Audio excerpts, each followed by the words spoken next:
میں یہ کہہ دوں تو غلط نہیں ہوگا کہ آج پوری دنیا کے اندر جو بڑے سے بڑا امیر ہوگا آج بھی ان سے بڑا امیر نہیں ہے. وہ یہ اس وقت نبی صلی اللہ علیہ وسلم کے دور میں کیا خرچ کیا کرتے تھے.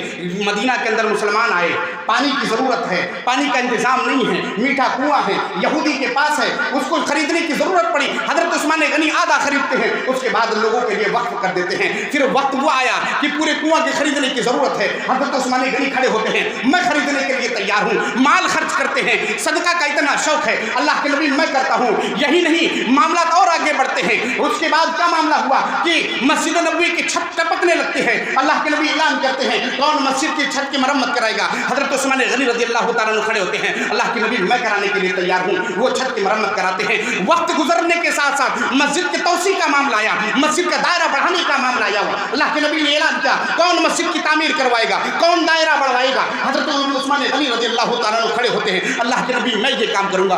جنگ کا موقع آتا ہے, اللہ کے نبی نے اعلان کیا 100 گھوڑوں کی ضرورت ہے, کوئی ہے دینے والا. بعض روایات کے اندر اونٹ کا بھی ذکر آتا ہے. اللہ کے نبی صلی اللہ علیہ وسلم کا اتنا کہنا تھا. عثمان غنی رضی اللہ تعالیٰ عنہ کھڑے ہوتے ہیں, اللہ کے نبی میں 100 اونٹ دینے کے لیے تیار ہوں. اللہ کے نبی نے کہا کہ اے عثمان بیٹھ جاؤ, ہمیشہ نیکی تم ہی کرو گے, تمام چیزیں تم ہی لے کر جاؤ گے, کسی اور کو موقع دو. صحابی رسول بیٹھ جاتے ہیں. نبی صلی اللہ علیہ وسلم پھر اعلان کرتے ہیں کوئی ہے جو 100 گھوڑے دے دے. پھر صحابی رسول حضرت عثمان غنی کھڑے ہوتے ہیں. 7 مرتبہ یہ معاملہ ہوتا ہے, 7 مرتبہ حضرت عثمان غنی کھڑے ہوتے ہیں. اللہ کے نبی نے کہا کہ عثمان تم ہی کر دو, یہ تمہارے ذمہ پہ جاتا ہے. انہوں نے گھوڑوں کا انتظام کیا, معاملہ اور آگے بڑھا. اب گھوڑے سے تو کام چلے گا نہیں, دیناروں کی ضرورت ہے, کچھ خرچ کی ضرورت ہے. اللہ کے نبی نے اعلان کیا دینار کے لیے. حضرت عثمان غنی اپنے آستین میں 1000 دینار چھپا کر لاتے ہیں, نبی کی جھولی میں ڈال دیتے ہیں. اللہ کے نبی اٹھاتے ہیں, پلٹتے ہیں, اچھالتے ہیں, اور اس کے بعد کہتے ہیں عثمان اگر آج کے بعد کوئی نیکی نہیں کرو گے تو بھی تمہیں کوئی نقصان نہیں ہوگا, یعنی تم جنت میں جاؤ گے. یہ صحابہ کا معیار تھا, یہ صحابہ کا شوق تھا. آج ہم 1 روپیہ مسجد میں لگانے کے لیے تیار نہیں. مسجد ایک لائٹ خراب ہوتا ہے, ہم انتظار کریں گے کہ مسجد کے اندر جو فنڈ ہے جو جمعہ کو جمع ہوتا ہے اسی سے لگوایا جائے. میرے بھائیوں نکالیے 200 روپے 300 روپے لگا دیجیے اس مسجد کی روشنی کے لیے. اللہ رب العزت اس کے لیے اس کو آپ کو ثواب کا ذریعہ بنا دے گا. مسجد کی ٹوٹی خراب ہو جائے لا کر لگا دیجیے. مسجد کے اندر بچھونے کی ضرورت ہے, لا کر چپکے سے بچھا دیجیے, سوشل بازی مت کیجیے, لا کر بچھا دیجیے, اس کا شور شرابہ مت کیجیے. لوگ پوچھے تو آپ بھی انجان بن جائیے, ارے کوئی لایا ہوگا اللہ کے بندہ, لیکن یہ نہیں ہو پاتا. جلسے کے آخری خطیب فضیلت الشیخ غفران رحمانی حفظہ اللہ کو بڑے ادب و احترام کے ساتھ دعوت دیتے ہیں. علامہ اقبال کے اس شعر کے ساتھ کہ دل مرد مومن میں پھر زندہ کر دے, دل مرد مومن میں پھر زندہ کر دے. وہ بجلی کے تھی نارے لا تذر میں, وہ بجلی کے تھی نارے لا تذر میں, عزائم کو سینوں میں بیدار کر دے, عزائم کو سینوں میں بیدار کر دے, نگاہ مسلمہ کو تلوار کر دے. جناب فضیلت الشیخ غفران رحمانی حفظہ اللہ. السلام علیکم ورحمۃ اللہ وبرکاتہ.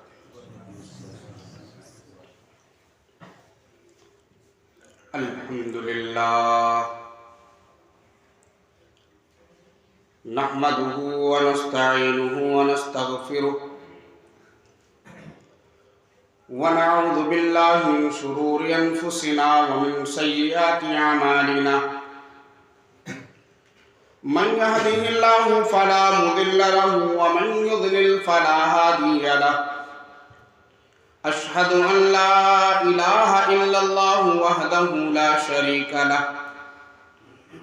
وأشهد أن محمدًا عبده ورسوله أرسله بالحق بشيرا ونذيرا. أما بعد فإن خير الحديث كتاب الله وخير الهدي هدي محمد صلى الله عليه وسلم وشر الأمور محدثاتها وكل محدثة بدعة وكل بدعة ضلالة وكل ضلالة في النار. أعوذ بالله من الشيطان الرجيم. بسم الله الرحمن الرحيم. وما خلقت الجن والإنس إلا ليعبدون. محترم